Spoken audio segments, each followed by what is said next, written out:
negara lain, mereka sudah bikin kajian-kajian di mana Republik Indonesia sudah dinyatakan tidak ada lagi tahun 2030. Mereka ramalkan kita ini bubar. Indonesia adalah sebuah anomali yang luar biasa di mata dunia. Sebagai negara kepulauan terbesar dengan lebih dari 17.000 pulau, ratusan etnis, dan beragam bahasa, keberhasilan Indonesia untuk tetap bersatu selama lebih dari 7 dekade sering dianggap sebagai keajaiban sosiologis. Namun sejarah dunia mengajarkan kita bahwa tidak ada negara yang terlalu besar untuk runtuh. Uni Soviet dan Yugoslavia adalah bukti nyata bagaimana sebuah entitas raksasa bisa hancur berkeping-keping dalam waktu yang singkat. Muncul pertanyaan reflektif yang krusial bagi kita semua, bagaimana jika Indonesia bubar, akan terpecah menjadi berapa bagian, pola pikir apa yang harus dimiliki pemimpin untuk mencegahnya, dan jika badai itu benar-benar datang, wilayah mana yang akan tetap tegak berdiri atau justru tertinggal. Secara geopolitik, jika Indonesia mengalami keruntuhan stabilitas nasional, para ahli memprediksi negara ini tidak akan pecah secara acak, melainkan mengikuti garis-garis identitas sejarah dan juga kekuatan ekonomi.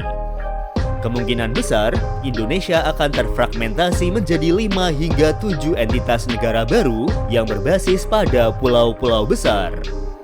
Sumatera dengan kekayaan sumber daya alamnya yang melimpah, kemungkinan akan menjadi satu negara sendiri. Begitu pula dengan Kalimantan, Sulawesi, dan Pulau Jawa. Wilayah Papua yang memiliki identitas etnis dan sejarah integrasi yang sangat spesifik, kemungkinan besar akan menempuh jalannya sendiri. Namun skenario yang paling menakutkan adalah balkanisasi, di mana negara terpecah menjadi puluhan negara kecil berdasarkan sentimen suku dan agama.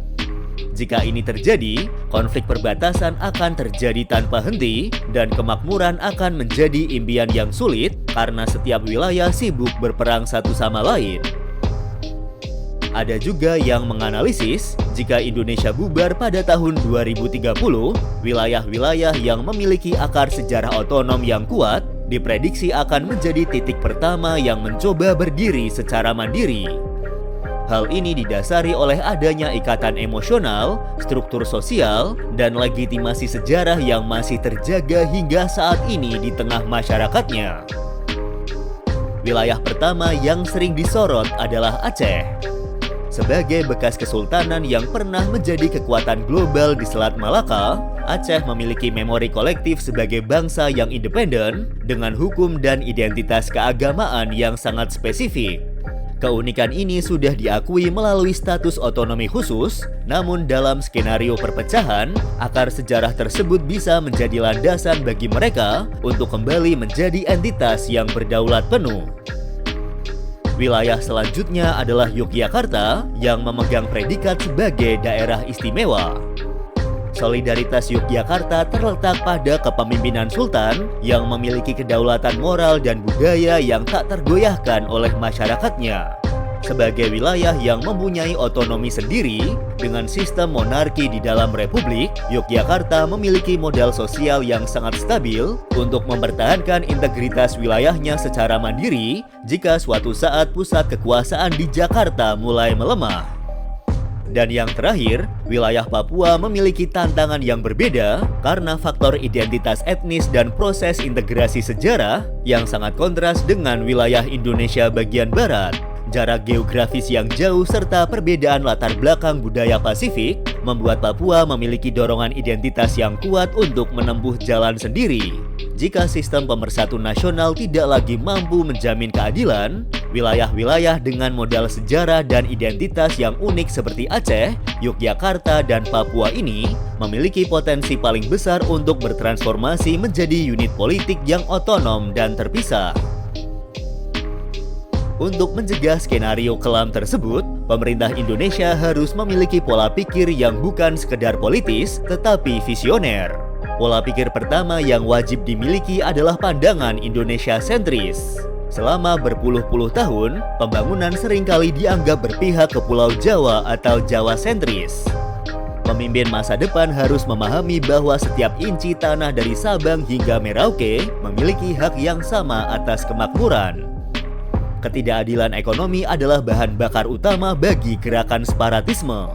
Ketika seorang warga di pelosok Papua atau pegunungan Aceh merasa bahwa hasil buminya diambil namun daerahnya tetap tertinggal, maka rasa memiliki terhadap Indonesia akan luntur. Pembangunan infrastruktur seperti jalan tol, pelabuhan, dan akses listrik di luar Jawa sebenarnya bukan hanya soal ekonomi, melainkan soal memperkuat simbol-simbol kebangsaan agar rakyat merasa menjadi bagian dari sebuah keluarga besar yang adil. Pola pikir kedua yang tidak kalah penting adalah penegakan hukum yang buta warna atau meritokrasi hukum. Sebuah negara mulai retak ketika rakyatnya merasa hukum hanya tajam kepada rakyat kecil dan tumpul kepada penguasa atau kelompok tertentu. Jika korupsi terus merajalela dan keadilan bisa dibeli, maka kontrak sosial antara rakyat dan negara akan putus.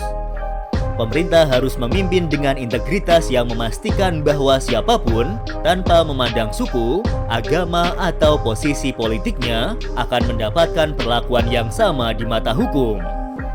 Tanpa kepercayaan publik, sebuah pemerintahan hanyalah bangunan di atas pasir yang mudah runtuh saat diterjang badai krisis ekonomi atau politik. Jika kita melihat dari sudut pandang kita, dalam skenario terburuk bahwa perpecahan benar-benar terjadi, daya tahan setiap wilayah akan sangat bergantung pada kemandirian sumber daya dan lokasi strategisnya. Dalam peta persaingan baru ini, wilayah Sumatera diprediksi akan menjadi salah satu yang paling cepat bertahan dan maju. Alasannya sederhana, Sumatera memiliki kendali atas Selat Malaka yang merupakan jalur perdagangan laut tersibuk di dunia. Sumatera memiliki modal yang sangat kuat untuk menjadi negara berpendapatan tinggi. Mereka tidak perlu mencari pembeli, dunia yang akan datang kepada mereka karena posisi geografisnya yang merupakan gerbang utama perdagangan global. Pulau Kalimantan juga memiliki potensi untuk bertransformasi menjadi Brunei Darussalam baru dalam skala yang lebih besar. Dengan jumlah penduduk yang relatif sedikit dibandingkan dengan luas wilayahnya, serta deposit batu bara, emas, dan juga potensi ekonomi hijau atau perdagangan karbon dari hutan-hutannya, Kalimantan bisa menjadi negara yang sangat makmur dengan pendapatan per kapita yang cukup tinggi. Di sisi lain, Pulau Jawa akan menghadapi tantangan yang sangat unik. Jawa adalah pusat industri, teknologi, namun Jawa memiliki kelemahan besar, yaitu ketergantungan yang sangat tinggi pada pasokan energi dan pangan dari pulau lain. Tanpa pasokan dari Sumatera atau Kalimantan, Jawa harus melakukan impor besar-besaran yang bisa membebani ekonomi mereka. Pulau Jawa kemungkinan akan survive sebagai negara jasa dan manufaktur, mirip dengan Jepang atau Singapura, tetapi sangat rentan terhadap gejolak harga komoditas global. Pulau Bali diprediksi akan menjadi entitas yang sangat unik, dengan peluang bertahan hidup yang cukup tinggi, namun dibayangi resiko yang signifikan. Kekuatan utama Bali terletak pada modal sosialnya yang luar biasa solid, di mana sistem desa adat akan berfungsi sebagai jaring pengaman sosial yang menjaga stabilitas lokal ketika hukum nasional tidak lagi berlaku. Secara ekonomi, Bali memiliki keunggulan dibandingkan pulau lain seperti Papua atau Kalimantan karena tidak bergantung pada pengerukan sumber daya alam, melainkan pada industri jasa dan pariwisata yang didukung oleh branding global yang sangat kuat. Hal ini memungkinkan Bali untuk lebih cepat mendapatkan pengakuan internasional serta menarik investasi asing dibandingkan wilayah lain yang mungkin masih terjebak dalam konflik perebutan lahan atau komoditas. Namun jika dibandingkan dengan Sumatera atau Kalimantan, Bali memiliki kerentanan yang nyata dalam hal ketahanan fundamental. Sumatera memiliki kemandirian pangan dan energi yang jauh lebih besar berkat lahan pertanian yang luas serta cadangan minyak dan gas alam, sementara Bali sangat bergantung pada pasokan listrik dari Jawa dan logistik pangan dari luar pulau. Tanpa integrasi nasional, Bali harus segera membangun kedaulatan energinya sendiri agar tidak mengalami kelumpuhan total. Selain itu, ketergantungan Bali yang ekstrim pada mobilitas global membuatnya lebih rapuh terhadap isu keamanan internasional.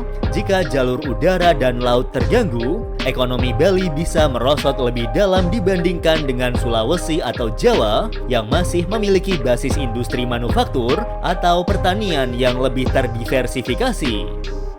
Secara keseluruhan, Bali kemungkinan besar tidak akan tertinggal, melainkan akan bertransformasi menjadi negara kecil berbasis jasa yang makmur, mirip dengan pola pembangunan Singapura atau negara-negara kepulauan di Karibia. Jika Indonesia bubar, Pulau Sulawesi diprediksi akan muncul sebagai entitas politik dan ekonomi yang sangat berpengaruh, bahkan berpotensi menjadi pusat energi hijau di kawasan Asia Pasifik. Keunggulan utamanya terletak pada kombinasi unik antara kekayaan mineral strategis dan ketahanan pangan yang mandiri. Secara ekonomi, Sulawesi memegang kunci dalam transisi energi global karena menyimpan sekitar 61% cadangan nikel nasional, terutama di koridor Sulawesi Tengah dan Sulawesi Tenggara. Namun tantangan terbesar Sulawesi adalah integrasi internal. Secara historis dan geografis, Sulawesi memiliki keragaman identitas dan pusat-pusat pertumbuhan yang terpisah oleh pegunungan tinggi, seperti Makassar di selatan, Manado di utara, dan pusat nikel di sebelah timur. Tanpa payung Indonesia, tantangan utamanya adalah mencegah persaingan antar wilayah atau konflik kepentingan dalam pembagian hasil tambang. Secara keseluruhan, Sulawesi diprediksi akan menjadi salah satu pulau yang paling mandiri dan stabil secara ekonomi dan juga pangan. Berdasarkan data yang dirilis resmi oleh Badan Pusat Statistik hingga kuartal 3 tahun 2025, berikut adalah detail estimasi pendapatan wilayah Indonesia dan kontribusinya terhadap ekonomi nasional. Pulau Jawa masih mendominasi struktur ekonomi nasional dengan kontribusi sebesar 56,68% hingga 57,43% terhadap PDB. Sumatera menjadi kontributor kedua terbesar dengan porsi 22,14% terhadap PDB. Sementara Kalimantan menyumbang sekitar 8,15 hingga 8,18% terhadap ekonomi nasional. Sulawesi mencatat pertumbuhan ekonomi tertinggi secara regional di tahun 2025 dengan kontribusi nasional sebesar 6,95%. Pulau Bali dan Nusa Tenggara menyumbang sekitar 2,71% terhadap PDB nasional. Sementara Papua dan Maluku, wilayah ini menyumbang sekitar 2,62% terhadap PDB nasional. Pada akhirnya, diskusi tentang bagaimana jika bubarnya Indonesia memberikan kita sebuah kesimpulan yang jernih. Keutuhan Indonesia bukan hanya soal tentang bagaimana menjaga sejarah Sumpah Pemuda, tetapi merupakan sebuah kebutuhan logis dan strategis. Setiap bagian dari Indonesia saling membutuhkan dalam sebuah ekosistem yang cukup kompleks. Jawa membutuhkan energi dari luar, dan luar Jawa membutuhkan pasar serta keahlian dari Jawa. Kekuatan Indonesia terletak pada persatuan yang adil. Jika pemerintah mampu menjaga kepercayaan publik melalui penegakan hukum yang jujur, pembangunan yang merata, dan penghormatan terhadap keberagaman identitas, maka pengandaian tentang Indonesia yang bubar akan tetap menjadi sekedar kajian akademis di atas kertas. Menjaga Indonesia tetap utuh adalah tugas untuk memastikan bahwa tidak ada satu wilayah pun yang tertinggal dalam kegelapan ketidakpastian ekonomi.